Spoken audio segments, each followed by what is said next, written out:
Halo anak-anak, Assalamualaikum warahmatullahi wabarakatuh. Bagaimana kabarnya hari ini? Semoga kalian senantiasa sehat dan semangat ya. Berjumpa kembali dengan Bu Maya dalam pembelajaran jarak jauh kelas 7 SMP Negeri 20 Surakarta. Kita masuki bab yang baru ya, bab tentang tata surya. Oke, simak baik-baik penjelasannya. Peta konsep yang akan kita pelajari pada bab ini adalah tentang tata surya. Apa saja yang dipelajari? Ada tentang benda-benda langit ya, matahari, asteroid, kemudian meteorit, planet, kemudian tentang satelit, tentang komet, dan ada juga tentang hukum. Nah, hukum di sini yang dimaksud adalah hukum tentang yang ada kaitannya dengan tata surya ya. Oke, kita masuk yang pertama. Apa sih tata surya itu? Tata surya merupakan kumpulan benda langit yang terdiri atas sebuah bintang yang disebut matahari sebagai pusat dan semua objek yang terikat oleh gravitasinya, yaitu 8 planet beserta satelitnya serta asteroid, komet, dan meteorit. Jadi matahari itu sebagai bintang ya, karena dia bisa memancarkan cahayanya sendiri. Oke. Kemudian yang kedua yang kita pelajari adalah tentang planet. Oke. Planet adalah sebuah benda langit. Ya, sebuah benda langit disebut planet jika mengorbit matahari. Maksudnya dia mengelilingi matahari ya.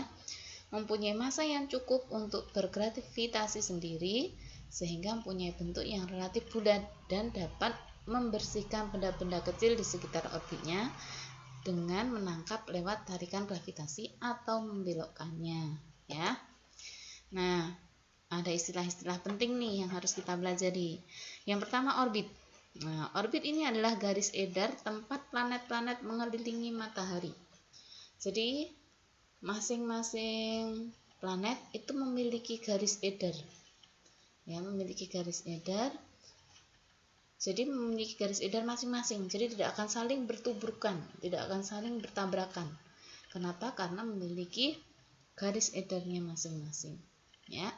Kemudian yang kedua adalah revolusi. Revolusi adalah peredaran planet-planet mengelilingi matahari pada orbitnya ya. Jadi peredaran planet-planet mengelilingi matahari. Nah, ini planet ini mengelilingi matahari pada orbitnya.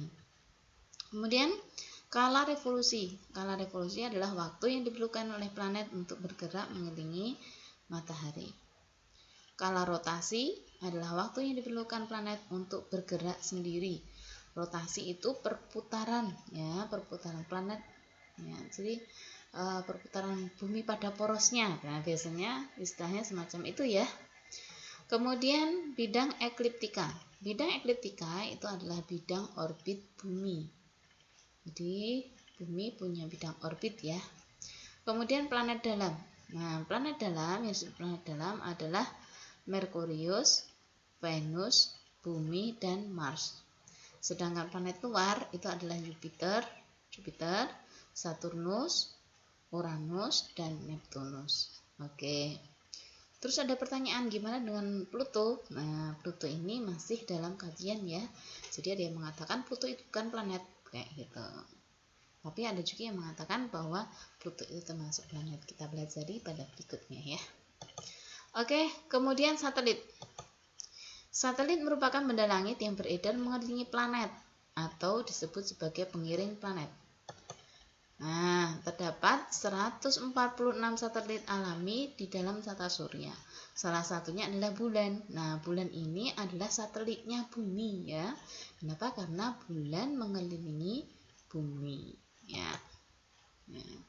Nah, kemudian Saturnus memiliki 53 satelit, Jupiter 50, Uranus 27, Mars 2, Neptunus 13. Nah, kalau bumi memiliki satu satelit alami ya, yaitu bulan, dan ada banyak sekali satelit buatan. Seperti di Indonesia punya satelit Palapa. Kemudian asteroid atau planetoid merupakan planet-planet kecil yang jumlahnya puluhan ribu dan mengelilingi matahari. Letak orbitnya sejajar dengan ekliptika bumi dan terletak di antara orbit Mars dan Jupiter. Contoh asteroid itu ada Icarus, Ceres, Pallas, Juno, dan Vesta. Oke. Kemudian komet. Nah, ini bentuknya komet. Atau kadang kalian suka menyebutnya sebagai bintang berekor. Nah, komet atau bintang berekor. Padahal komet itu bukan bintang ya, karena dia tidak bisa memancarkan cahaya sendiri. Nah, ekor komet itu terbentuk oleh debu dan gas yang membeku. Jadi ini debu dan gas yang membeku ya namanya. Contoh komet adalah Halley, Encke, Brooks, Gale, dan Biel. Kemudian meteoroid. Nah, bentuknya semacam ini ya. Jadi batu-batu di luar angkasa, dia bentuknya tidak teratur, ya. Ukurannya bervariasi. Nah, ini ada istilah meteor dan ada istilah meteorit. Kalian harus bisa membedakan ya. Meteoroid yang jatuh ke bumi dan terbakar itu namanya meteor. Jadi sebelum sampai ke bumi dia akan terbakar oleh atmosfer bumi. Sedangkan meteorit itu adalah bagian meteor yang sampai ke permukaan bumi. Jadi kalau dia sampai ke permukaan bumi disebut meteorit. Kalau yang terbakar namanya meteor. Nah, ini ya. Bumi dan bulan mengelilingi matahari. Nah, jadi bumi sendiri mengelilingi matahari, kemudian bulan itu mengelilingi bumi sekaligus dia juga berevolusi mengelilingi matahari. Ya. Rotasi bumi menyebabkan terjadinya siang dan malam. Nah, ada rotasi ya, jadi berputar menyebabkan siang dan malam. Kemudian gaya gravitasi. Gaya gravitasi adalah gaya tarik-menarik antara dua benda yang memiliki massa. Nah, gaya gravitasi ini dirumuskan dengan F sama dengan G, M kecil kali M besar per R kuadrat. F itu adalah gaya tarik-menarik, kemudian G adalah tetapan gravitasi, M adalah massa benda, M kecil adalah massa benda kedua, dan R adalah jarak antara titik pusat kedua benda. Oke. Kemudian hukum pergerakan planet. Hukum pergerakan planet ini ada Nicolaus Copernicus, dia mengungkapkan teori heliosentris, matahari sebagai pusat tata surya, ya. Kemudian Johannes Kepler, dia memiliki hukum Kepler, ada hukum 1, 2, dan 3. Oke, nah ini. Jadi hukumnya ini ada 3 ya, bisa kita pelajari di kesempatan berikutnya. Pengaruh radiasi matahari terhadap kehidupan bumi. Nah, pengaruhnya apa? Yang pertama, kedudukan matahari terhadap suatu wilayah sangat mempengaruhi cuaca atau iklim di wilayah itu. Jadi, kedudukan matahari itu mempengaruhi iklim dan cuaca. Seperti di Indonesia, beda dengan iklimnya yang ada di Jepang. Nah, Indonesia hanya mengalami 2 musim, di Jepang 4 musim. Semacam itu ya anak-anak ya. Sampai yang terakhir pengaruhnya adalah membantu proses fotosintesis. Oke anak-anak, pada kesempatan kali ini belajar kita cukupkan sekian.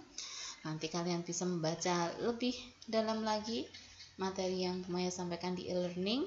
Kemudian juga kalian bisa memperdalam dengan cara membaca di buku paket. Oke, cukup sekian dari Bu Maya. Selamat belajar. Terima kasih atas perhatiannya. See you next week ya. Selamat bertemu minggu depan. Terima kasih. Wassalamualaikum warahmatullahi wabarakatuh.